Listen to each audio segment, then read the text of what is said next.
The royal family and their children were to have a peaceful getaway in Windsor Castle's private gardens on a typical afternoon without any speeches or suits. However, everything had changed by the time the sun set behind the hedges, and the laughter had faded to whispers. A royal line that might never be removed was drawn somewhere between the cucumber sandwiches and the croquette sets as the smiles subsided. Princess Charlotte, who is 9 years old and already exudes the kind of grace that most adults strive for their entire lives, was at the center of it all. She has that Diana look in her eyes, which is both piercing and compassionate. It seems as though she has seen a bit too much for her age, but she knows how to keep it cool. Everyone claims that she possesses the poise of her mother and the resolve of her father, making her the ideal future queen. However, Charlotte wasn't acting the part that day. She was just a young child attempting to have fun when the insult was delivered. It was just a few well-chosen words from another child, the kind that don't require shouting to injure Camilla's granddaughter, and it wasn't loud or a tantrum. In royal settings, Eliza had always had to walk an odd tightrope. Although she wasn't a royal by blood anyway, she had been gradually thrust into the spotlight alongside Camilla over the years. There had been tension behind the scenes that afternoon, according to multiple staff members, despite the brief appearances at ceremonies, charming carriage photos, and a presence that was just close enough to suggest belonging. Something Eliza said about Charlotte's looks and how her mother was merely acting like a queen struck too close to home. It was pointed, petty, and personal, one of those playground jabs meant to degrade rather than to amuse. Whatever was said, Charlotte was deeply affected.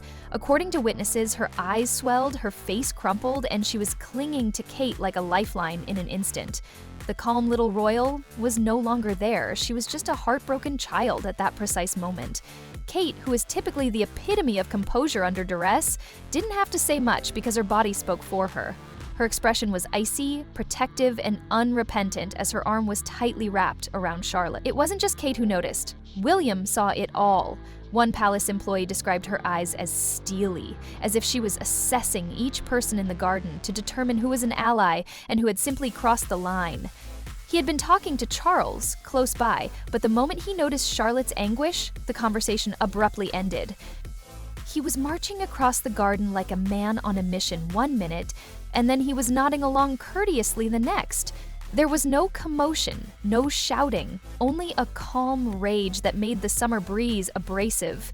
He listened, thanked the staff, and left with his jaw clenched, like stone after hearing the entire story, without interjecting or arguing. There was no public outcry or dramatic departure, but it turns out that the quiet was simply the prelude to a storm that would upend Camilla's meticulously planned legacy. It wasn't the first time little digs had also gone unnoticed, although staff had previously observed it in the form of backhanded remarks about the Cambridge's stringent media guidelines for their children. Not anymore, not with Charlotte crying in her mother's arms, they had declared. Prince William had finished dismissing the situation. That night, William didn't get much sleep. Palace aides claim that he and a small group of senior staff members stayed up late in his Kensington office, going over incident reports, security reports, and a printed list of all the royal events planned over the next 6 months.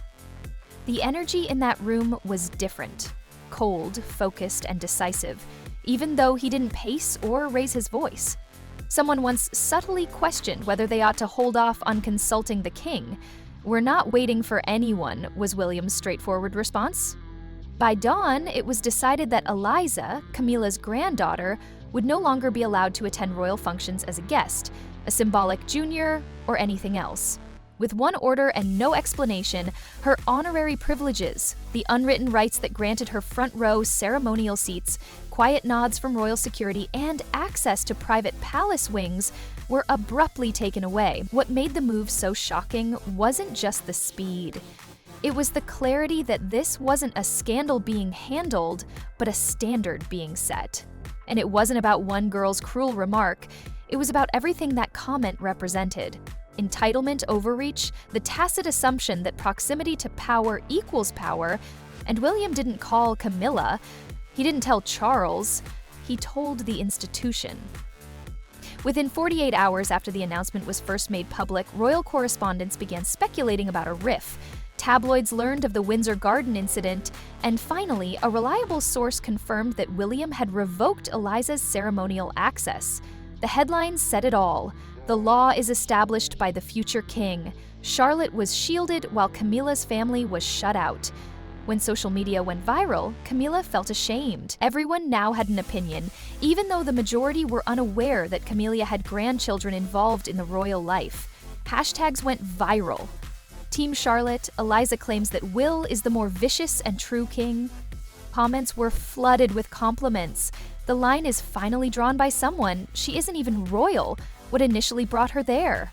Since this wasn't about gossip but rather about boundaries, even traditionalists who typically avoided royal rumors tacitly supported William's action.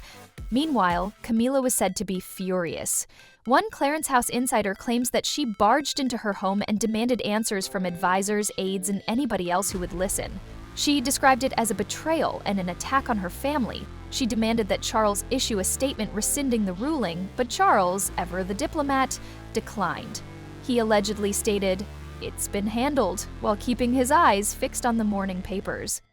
Camilla felt like she was slapped by the refusal. It wasn't just about Eliza, it was also about legacy, about being harshly reminded that despite her achievements, her family was still not part of the bloodline. All those years spent preparing her reputation, avoiding the media, and re-establishing public trust were undone by a single act from her stepson. She directed her rage at Kate behind the scenes, muttering to close friends that Kate had handled the situation flawlessly. Everyone is being manipulated by the distraught mother, the empathetic character, and the quiet storm. It was heard that Camilla said, "Smiles in public, knives in private." However, the majority of the staff didn't buy into that theory because Kate wasn't making a scene or going to the press. She simply returned to work, stopping by a children's hospice the following day, grinning subtly, and putting a hand on Charlotte's back while photographers took pictures. More than anything else, the kingdom took notice of the gifts. No worse, Camilla didn't remain silent for long. She worked hard behind the palace doors to get back what she thought had been taken from her family. She tried to influence senior courtiers, lobbied for meetings, and even subtly begged Charles to step in during a private dinner in the hopes that he would, but the response was consistently the same: cool, collected, and ultimately insincere. In a matter of days, her once subtle but indisputable influence had vanished. She mentioned stress and health issues as reasons for considering a leave of absence from public service. Her team tested the waters with media contacts and wrote statements, but the response was unfriendly. The media, which had previously been open to subtly changing her image, had shifted its focus. When a princess' tear-streaked face had already taken the internet by storm, no one was interested in a queen consort pouting over lost status.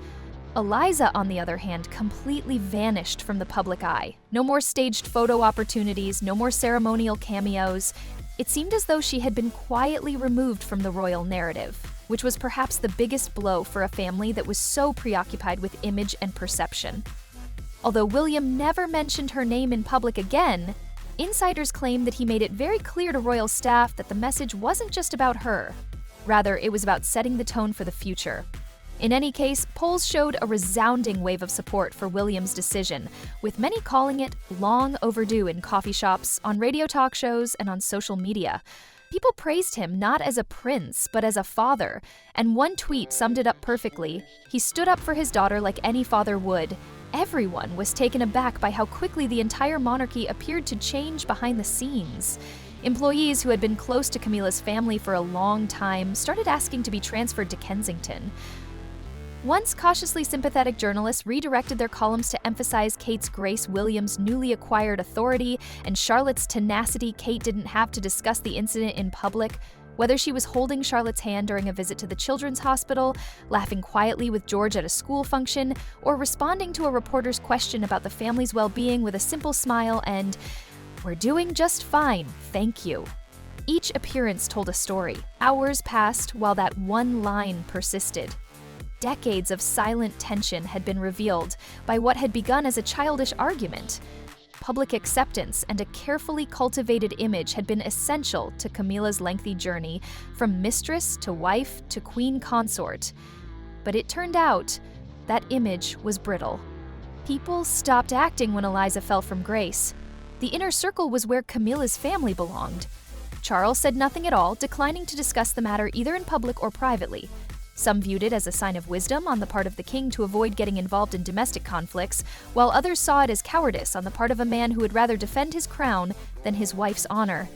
In any case, the message was obvious. William's word was more reliable. The House of Windsor had drawn a line in the sand. Privilege without principle would no longer be accepted, access had to be earned, respect had to be reciprocated, and idols were no longer assured by marriage. Protected from the commotion, Charlotte resumed her quiet routine. But she was forever altered in the public's perception. No longer just the naughty princess and pictures. She had come to represent a change in the fundamental principles of the monarchy. Innocence confronted with unfairness, followed by ferocious defense. William had done more than simply defend his daughter by advocating for her.